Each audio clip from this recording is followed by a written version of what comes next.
Napoleon, the man who crowned himself a god from Corsica to empire, from glory to exile, a legend written in blood and silence. Prologue, history's most dangerous dream. On the vast stage of history, few figures loom as large or as divisive as Napoleon Bonaparte. A man with terrifying brilliance and boundless ambition, a revolutionary who became a crowned emperor, a liberator who crushed entire nations beneath his heel. Was he the savior of France or the destroyer of Europe? A military genius or a monster? This is not simply the story of battles and crowns. This is the story of a man who rewrote his own destiny as if he were divine. The Corsican child, 1769, Ajaccio, Corsica.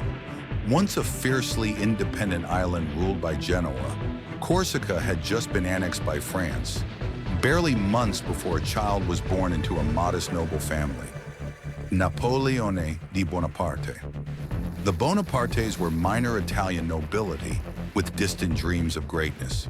But Corsica was a land torn between identities, Italian blood, French rule, and deep resentment. Napoleon grew up a stranger in his own land. As a child, he was small, intense, and fiercely intelligent. He devoured books on Julius Caesar, Alexander the Great, and Roman history. He spoke Corsican, not French. When he was sent to France at 9 to attend a military academy, his accent marked him. He was mocked, bullied, and called the little foreigner. But behind those silent eyes was something darker than rage, ambition. At 16, he graduated from the École Militaire in Paris, becoming an artillery officer. But this was not enough. He didn't want rank, he wanted immortality, and history was listening. The Revolutionary Blade, 1789. France erupts. The French Revolution has begun. King Louis XVI is overthrown. The monarchy abolished. The guillotine rises in Paris. Terror rules the streets. In this blood-drenched chaos, a young Corsican officer rises, not with charm, but with ruthless efficiency.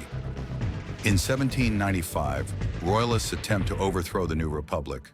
Paris trembles, but Napoleon, only 26 years old, orders his cannons to fire grapeshot into the crowd. Dozens die instantly. A whiff of grapeshot, he would later call it, cold, clinical. The government rewards him with command of the Army of Italy. There, he unleashes a campaign of brilliance. In 1796, he defeats the Austrians at Lodi, Arcole, and Rivoli, using speed, deception, and daring. With only 40,000 men, he routs massive coalitions. But military glory wasn't enough. He sets his sights on Egypt, not just as a battlefield, but a symbol.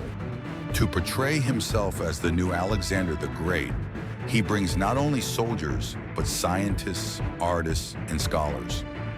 In 1798, he wins the Battle of the Pyramids, crushing Mamluk forces, but disaster follows. At Aboukir Bay, Admiral Nelson destroys the French fleet. Napoleon is stranded. Undeterred, he marches into Syria, but his army is halted at Acre, plagued by disease and Ottoman resistance. The campaign collapses. Without warning, Napoleon abandons his army and sails back to France. But the world doesn't see a deserter. They see a conquering genius returning home. The Emperor of Destiny, France, is exhausted. Its revolutionary government, the Directory, is weak and corrupt. The people long for stability. Napoleon sees his moment.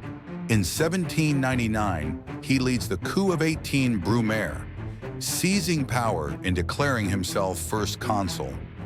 Then in 1804, inside Notre Dame Cathedral, with the Pope watching, Napoleon takes the crown and places it on his own head. He doesn't wait for God's blessing. He crowns himself. A message to the world. I am the source of my own power. And Europe trembles.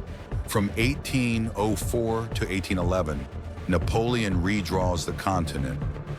1805, Austerlitz. He defeats the Austro-Russian alliance with 68,000 men against 90,000. 1806, Jena Austerlitz. He crushes the Prussians. 1807, Friedland. He defeats the Russians, forcing peace at Tilsit. 1808, Spain. He invades, installing his brother on the throne, but ignites a brutal guerrilla war. 1809, Wagram. Another bloody victory over Austria. Why did he go to war with every great power? Because he believed in his vision of order, that peace could only come through his domination. Men are moved by two levers only, fear and self-interest. Napoleon. But fear has its limits. The Broken Eagle, 1812. Napoleon invades Russia. He marches with over 600,000 men, the largest army Europe has ever seen. At Borodino, he wins a Pyrrhic victory, 30,000 French dead. He enters Moscow, only to find it burning. No supplies, no peace, and winter begins to fall. His army disintegrates, not from bullets, but from cold and starvation. Less than 100,000 return. Sensing weakness, Europe rises. The Sixth Coalition, Britain, Russia, Prussia, Austria, strikes.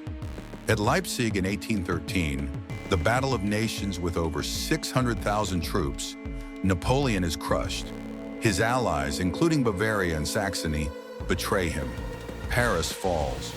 In 1814, Napoleon abdicates. But instead of execution, he is exiled to Elba, a tiny island off the coast of Italy. Why not kill him? Because to execute Napoleon would make him a martyr, and martyrs are dangerous. The Island of Shadows. For 300 days, Napoleon waits. He reorganizes Elba like a kingdom, schools, roads, army. But his eyes remain on France.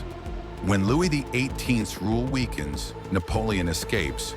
With only 1,000 men, he lands on French soil. Troops sent to arrest him defect.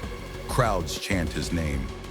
"If any of you wish to kill your emperor, here I am," he declares to a royalist battalion. No one shoots. He marches to Paris, greeted as a hero. The 100 days begin. Europe panics. Allied armies converge. And on June 18, 1815, at a small Belgian village called Waterloo, everything ends. Napoleon commands 73,000 troops. The Allies, led by Wellington and Blücher, field over 120,000. Mud slows the French. The Prussians arrive. Napoleon's generals hesitate. He gambles everything and loses. Final defeat. He is captured and exiled once more, not to Elba, but to St. Helena, a remote island in the Atlantic, lost in wind and sea. There alone he writes memoirs, reflects, and fades.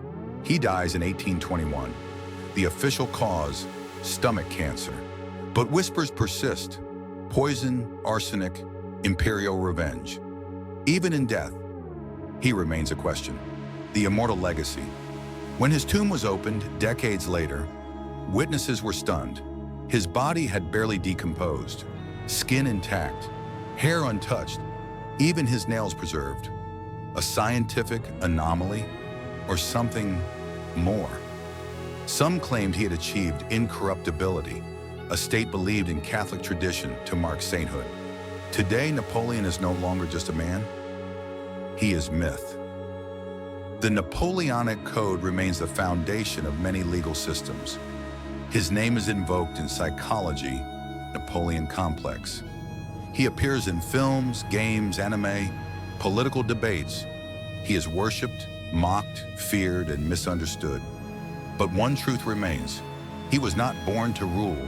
He made himself ruler, and in doing so, he redefined what was possible for one human being. Closing words. Was he a savior or a tyrant? A man of vision or of ruin? History can't decide, but perhaps that's the point, because some lives are too large to judge. They can only be remembered. History is written by those who dare to remember. If you wish to uncover more truths hidden beneath the dust of time, join us and let the story continue.